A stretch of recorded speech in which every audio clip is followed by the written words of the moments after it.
Hello, good morning. Welcome to today's session on machine learning with Python. Today's session is the introductory session, which helps the audience to understand how machine learning can be done using Python. My name is Vic. I'm from Data Mining Tools Inc. And today we are going to look at how can we do machine learning with Python. What is machine learning? Machine learning is a subset of artificial intelligence that focuses on the development of algorithms and statistical models which enable computers to learn from and make decisions or prediction based on the data. They take the data, understand it, and make predictions as how they're going to be. One of the most earliest application of machine learning is weather data prediction, which is used not only by agriculturists but also by people living in cities. So this started in a very late 90s, and now it's been a few decades since machine learning and AI are in today's world. Next, what are the types of machine learning? So machine learnings are classified into four types. One is supervised learning, the second is unsupervised learning, third is semi-supervised learning, and the last is reinforcement learning. So we'll get into these details a little later, but first let's look at what is supervised learning. So supervised learning involves training a model or training a model on labeled data. That is, the class is labeled. So you're predicting something that you know, and from your earlier data, the data you use for training has all the labels which will be predicted in the test set. So that's supervised learning. Unsupervised learning. Unsupervised learning works with unlabeled data to identify hidden patterns or structures. Techniques for unsupervised learning are clustering or dimension. Clustering is one of the main techniques. Dimension prediction falls under this category, but clustering is a better example. Next, historical content. So first, the concept of machine learning emerged from studies in artificial intelligence from 1950s. In 1958, perceptron model was found. So what this does is a basic neural network capable of binary classification. Next, the rise of statistical methods. In the 80s, we see that machine learning began incorporating statistical methods, making models more mathematically rigorous. Then came techniques like decision trees, ensemble methods, and in 1986 we had backpropagation come into existence. So this took basic perceptron model and enhanced it and made it more efficient to train using multi-level neural networks. Next, modern development. So what happened after the 80s? In 90s, we see support vector machine came into existence in 90s. Bernard Skolskov is one of the earliest person who introduced support vector machines to the world. So this emerged as a powerful tool for classification and regression tasks. And in 2000s came big data era. So it's all large number of data explosion and internet digitalization, everything was fueled with advancements from machine learning. And 2010, that's the era when deep learning came into existence. So this breakthrough in deep learning, particularly convolutional neural networks or recurrent neural networks, enabled remarkable achievements in image recognition, speech processing, and natural language understanding. So these are some of the modern developments from 1990s to 2010. Next, present and future. So 2020 and beyond, we saw transformers or GPTs, that is ChatGPT or and other revolutionized natural language processors are increased and came into existence, and they're taking search to a whole new level. Next, interdisciplinary expansion also increased in the last decade. Machine learning is now integrated into diverse fields including healthcare, finance, and other systems. So this talks about the history of machine learning. Next, key applications. So first, there are many applications across many fields via which are leveraging machine learning to make things automate and done faster. Okay, so let's look at applications. First, let's talk about healthcare. So in healthcare, what are the different things that can be done? First, diagnostics and imaging. Machine learning models analyze medical images to detect disease like cancer, diabetic, cardiovascular conditions, and so on. This is one of the applications of machine learning. Next, drug discovery. Predictive modeling accelerates the identification of potential drug candidates, reducing cost and development time. Personalized medicine. So machine learning tailors treatment plans based on patient-specific data such as genetic information and medical history used to preemptively identify medical conditions that can come to a potential human being. So this is personalized medicine. Next, predictive analytics. Hospitals use machine learning to predict patient admissions, optimize resource allocation, and identify at-risk patients. So these are some of the applications of machine learning in healthcare. And there are many more. These are some of the top. There are many more applications in healthcare. Okay, let's go to the next thing, finance. So first is health, then comes money. So in finance, how machine learning is helping humans. First, fraud detection. So machine learning is doing a decently good job in detecting anomalies in financial transactions to identify potential fraud. So, but we need to note that, see, for instance, if somebody is using his credit card continuously and he has 1 cent transaction, so then immediately there will be a red flag raised by the server that is processing it, and then immediately the customer gets a call from the customer service people to check whether the 1 cent transaction is legit or not. These are all happening because of machine learning. Next, algorithmic trading. So this is more into stocks and all other things, stock prediction, market trends, everything can be done using machine learning. Credit scoring. Machine learning models assess creditworthiness by analyzing a wide range of borrowers' data. So credit analysis, there are so many bodies, Experian, there's so many bodies that does credit analysis. They use machine learning to analyze it. And risk management. So financial institutions potentially identify a risk. So for instance, you have not used your credit card for 1 year and then you suddenly use it. Immediately it will hold your card and you get a call from the customer agent asking them whether it's any risk to the company to allow him to use the credit card to make transactions. So these are some of the things that can be done in finance. Next, e-commerce. So e-commerce, retail and all these field also uses machine learning. Machine learning is making life easier. First, recommendation systems.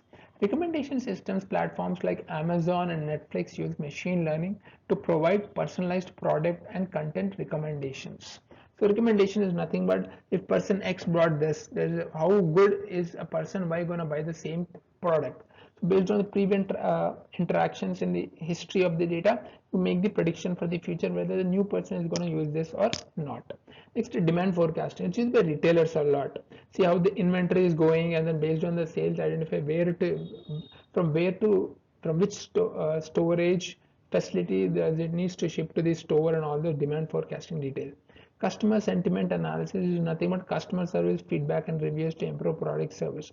And one of the key things that we do is dynamic pricing. So how pricings change in Amazon and other places on a day-to-day basis is done using machine learning. It does price adjustments based on demand and competition and other factors. Next, other industries. So what are the other industries where machine learning can be used? First is transportation and autonomous systems. For instance, self-driving cars. So Stanford is one of the university that adopted the concept of machine learning for self-driving cars. It's led by a person called Sebastian Thurn. So he's the guy who started that at Stanford during the last few decades ago. And machine learning is a cornerstone for autonomous vehicle technology, enabling cars to recognize objects, navigate, and make decisions in real time. Next, entertainment and media. Content creation. So machine learning assists in generating music, art, and videos. AI-driven tools like ChatGPT demonstrate such creative applications. Next, education. Personalized learning. Machine learning tailors educational content to individualize student needs, helping them learn at their own pace. Security and surveillance. Threat detection. Machine learning is used to identify cybersecurity threats.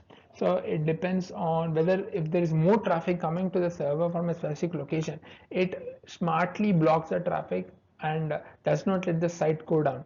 Cybersecurity uses machine learning to identify cyber attacks and also like DDoS attacks, which are distributed denial of service, which means multiple people are hitting the server at the same time and the server goes down. So these are can be reduced by using machine learning. And agriculture, precision farming. So machine learning helps farmers to identify irrigation, fertilization, pest control, and everything through sensors and drones. Machine learning does this for them. And not only this, there are many other industries, chemical industry, not just medicine, but even chemical industry and so on use machine learning. This talks about the various applications of machine learning in today's world. Next, let's look at Python libraries for machine learning.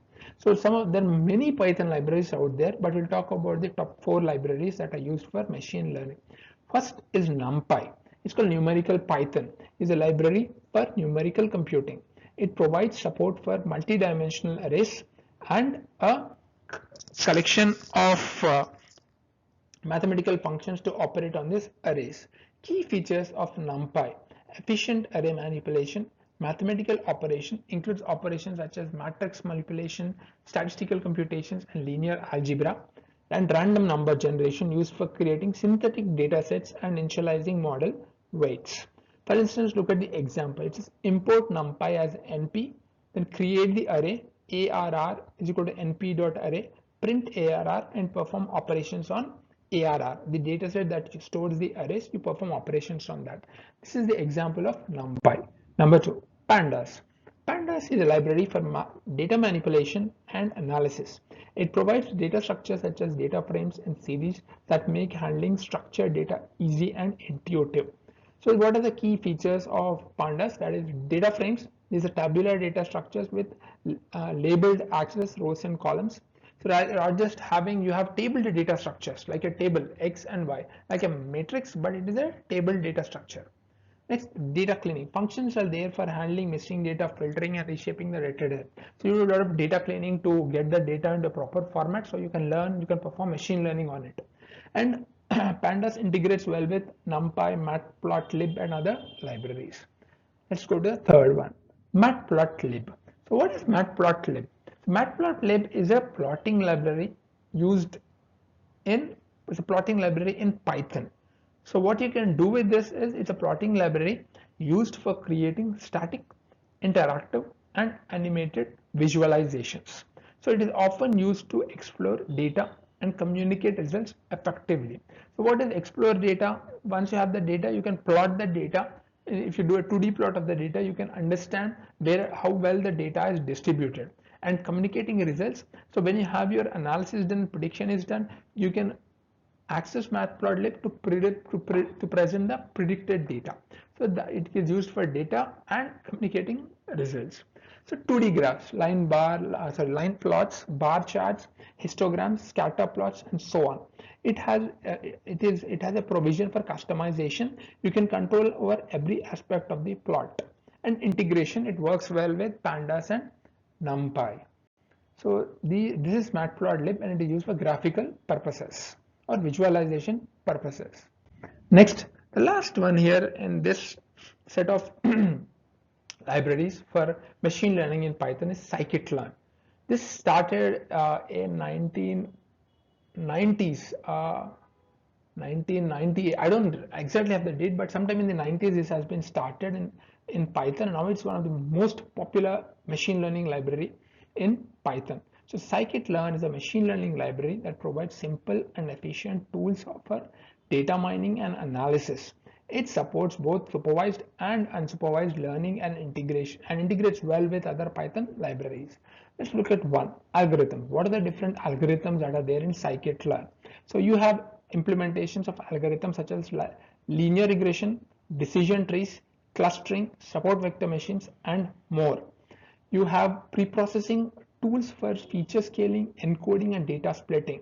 And last, you have modern evaluation. You have functions for cross-validation, and performance metrics can be displayed. So this is scikit-learn. It's one of the most popular Python machine learning library out there in the world. Let's go to the next slide. Installing Python. So how do you install Python, scikit-learn, and all this? So first, to start using Python for machine learning, you have to install or set up your environment. Follow these steps. First, install Python Download and install Python from the official website python.org. It's recommended to use Python 3.10 or later for compatibility with the latest libraries. You have to watch out. You have to go look at the libraries. Like for instance, NumPy, you have to go and look which NumPy version is going to work for which Python version. You have to be careful while you're installing them. Okay, this. Next, choose an IDE or text editor. So you can write your scripts or your code and then execute it. Idle is there, but Idle is not so user friendly for writing machine learning scripts or code. So use either Jupyter Notebook or PyCharm or Visual Studio Code, which is the light version of the Visual Studio. So first, Jupyter Notebook. It's an interactive web-based environment ideal for data exploration and visualization. It also comes in the form of an Anaconda package. You can download Anaconda, install Jupyter is a part of it, and you can do machine learning with that. Next, PyCharm. PyCharm is feature-rich IDE for Python development.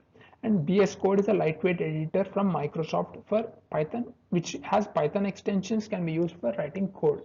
Next, third step, you have to install various libraries. The way you can do it is using pip, Python package manager, to install the libraries. And the way you can run it is this: pip install numpy, pandas, matplotlib, and scikit-learn.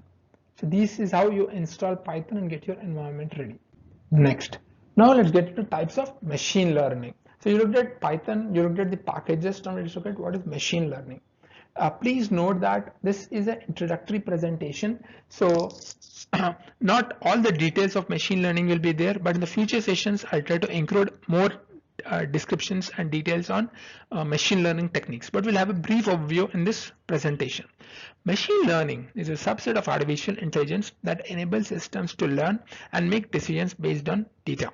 Broadly, machine learning can be categorized into four main types: supervised learning, unsupervised learning, reinforcement learning, and semi-supervised learning. Next, supervised learning. What is supervised learning? Supervised learning is one of the most common types of machine learning.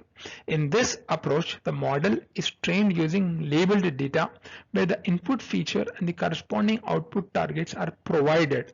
So there is no unseen element.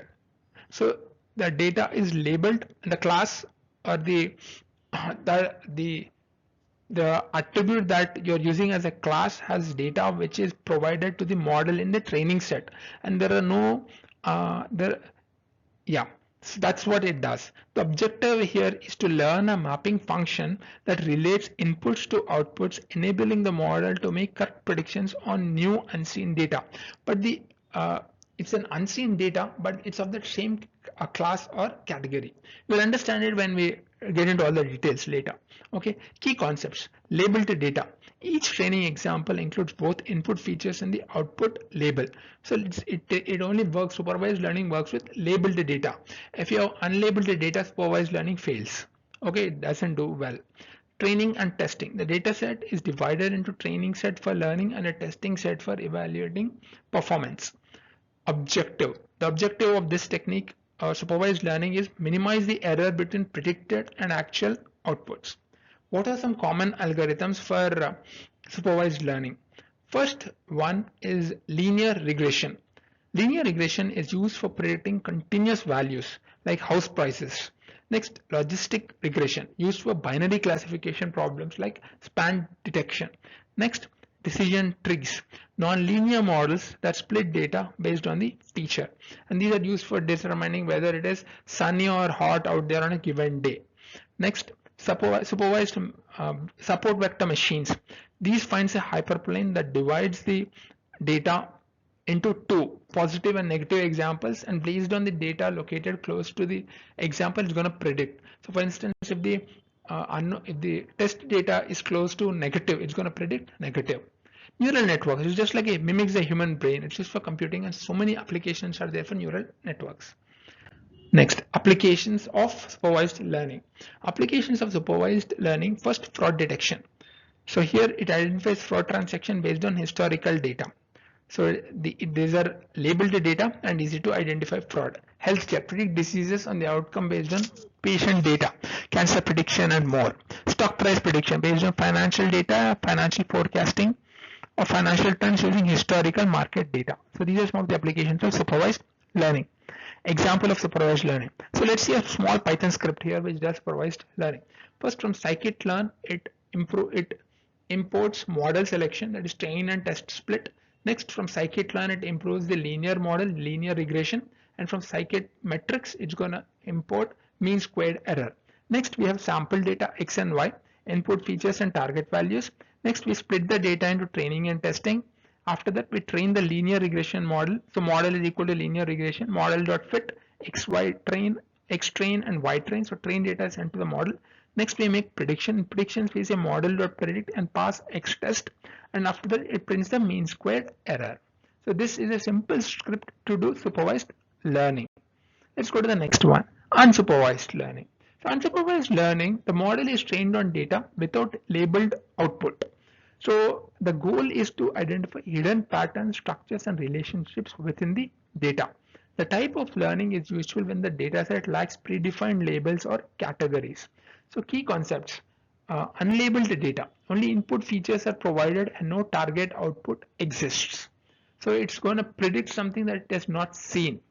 Clustering and dimensionality reduction. Common task in unsupervised learning is you have to identify what are the different attributes you're going to take into existence and don't turn into bias or what do you say, bias or such problems in the data.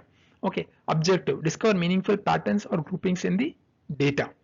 Common algorithms. So first is k-means clustering. It partitions data into k clusters based on similarity measure and predicts the clustered output for the given attribute or given item. Hierarchical clustering and principal component analysis. It reduces dimensionality by preserving variance, PCA analysis. Then TSNE visualizes high dimensional data in 2D and 3D space.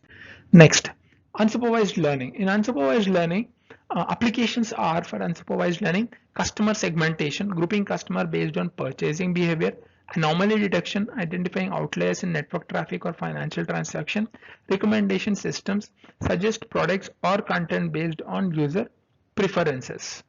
From scikit-learn.cluster, import k-means. Let's look at the code example here. So scikit-learn, you just import cluster, and in cluster you import k-means. You want to use k-means algorithm from clustering, and then you import numpy. So you need data. So first you create a sample data and create an array of x using numpy. You pass the values to it. Next, k-means you train. You give k-means, and you have only two clusters and a random state. That's just a value for computing the k-means. Then you fit it with x, the array you have, and then print out, and then you can identify based on that how you can segregate or classify the data. This is an example for unsupervised learning. Next, semi-supervised learning. Semi-supervised learning is a hybrid approach that leverages a small amount of labeled data along with a large amount of unlabeled data. So it has both mix and match. This approach is useful when labeling data is expensive or time consuming, but unlabeled data is abundant. Key concept. So combination of labeled and unlabeled data improves model performance by utilizing unlabeled data. Assumptions. Unlabeled data provided useful information about the data distribution. Common techniques are self-training. Model is trained on labeled data, then used to label unlabeled data iteratively. Or co-training. Two models are trained on different features and help label each other's data. Or graph-based methods. So this is supervised, semi-supervised learning. Applications. Speech recognition. So speech recognition, you use a small set of transcribed audio with large amounts of untranscribed data. Medical imaging combines labeled scans with large set of unlabeled scans. For instance, you have scans that identify for cancer, and then unlabeled, something that is not cancer but something that is unknown comes. You run it across it, and then you can say if they are matching, then it's a cancer case. Something like that. The natural language processing, that is training models to create text data sets. So these are the examples of applications for semi-supervised learning. Next, types of data. This is something you have to understand in the machine learning world. What are the different types of data you have? First is called numerical data. Represents measurable quantities. Can be further divided into continuous data or discrete data. Continuous data is one where values can be taken any number within a range, like height, temperature. Those are values within a range and continuous data. Discrete data is like a number that is countable and finite. Categorical data represents categories of groups. For example, gender and color are categorical data. Ordinal data, type of categorical data where the categories have a meaningful order or ranking. Next, text data is unstructured data like customer reviews, social media posts. Time series data, data points collected on a specific time interval or time. Example, stock prices and weather. Boolean data, 1 or 0, true or false. Next, pre-processing, handling missing values and normalization. So this is one key area that you have to do for data cleaning, data analysis, pre-processing. So missing values are a common issue in data sets and can significantly impact the performance of a machine learning model. Proper handling of missing values is essential for building robust models. Cause of missing values is as follows. One, it could be a data entry error where the sensor could have failed and data is not collected. Equipment malfunction, as I've told you, it doesn't correct the data. Next, privacy concerns leading to incomplete responses. So for instance, you're taking privacy concern of a customer. So he would not be happy to talk about his financial data. So you cannot have more data there. So that leads to incomplete data collection. So data merging issues is when you have data from different sources and you want to make one. So there are missing values. Because of the merging errors, there will be more missing values in the data set. That will be a problem. So you have to carefully prepare it. And next, normalization scale. The data normalization scales the data to a specific range, usually between 0 and 1. It is useful when you want all features to have the same scale without distorting differences in the range. For instance, you have 5 attributes, like you're talking about predicting alcohol consumption in a person. You will say you'll have the data such as time of purchase, you have number of bottles purchased, different companies purchase, and all of these you want to create them into one, normalize them. You can convert that using normalization to a scale of 0 and 1 and feed it to the algorithm to predict. So this is pre-processing of them. Feature engineering. Feature engineering is another vital process in machine learning workflow. Focus on selecting, transforming, creating features from raw data to improve model performance. So you do feature selection. In feature selection, this involves identifying the most relevant features in a data set to improve model accuracy and reduce overfitting. Feature extraction includes feature extraction transforms raw data into meaningful features. Principal component analysis. PCA is a popular dimensional reduction technique that is used to project high dimensionality data into low dimensionality space with as much variance as possible. And there are other dimensionality reduction techniques. So feature engineering is used to, in the cleaning, data cleaning process, feature engineering plays a key role to improve model performance. Machine learning algorithms. So here I would like to just introduce you to machine learning algorithms, and more about these algorithms we'll discuss in the future sessions. So here below is a list of top 10 commonly used machine learning algorithms. First, linear regression, logistic regression, decision tree, SVM algorithm, Naive algorithm, KNN algorithm, KNN algorithm, K-means algorithm, random forest algorithm, dimensionality reduction algorithm, gradient boosting algorithm, and ADA boosting algorithm. So these are different sets of algorithms. These are some of the most old and widely used algorithms. But please note, you need not worry about learning. We have to implement all these algorithms. We want to use it. You need to be smarter. You need to use things like scikit-learn, where people have already coded all these algorithms. You need to learn how to use it and perform machine learning with them. So this is one of the advantages that you have. Okay, so that brings us to the end of this session. And so just to summarize, we learned what is machine learning, what is the history of machine learning. Then we talked about different types of machine learning like supervised, unsupervised, semi-supervised, and reinforcement. We didn't dig into reinforcement. In the future talks we'll talk about it. And after that we have talked about normalization and missing value handling. Then we talked about feature engineering, and then we talked about different types of machine learning algorithms. So thank you so much for spending time with me to explore getting your first step into the machine learning world. Thank you so much. Thank you and have a nice day.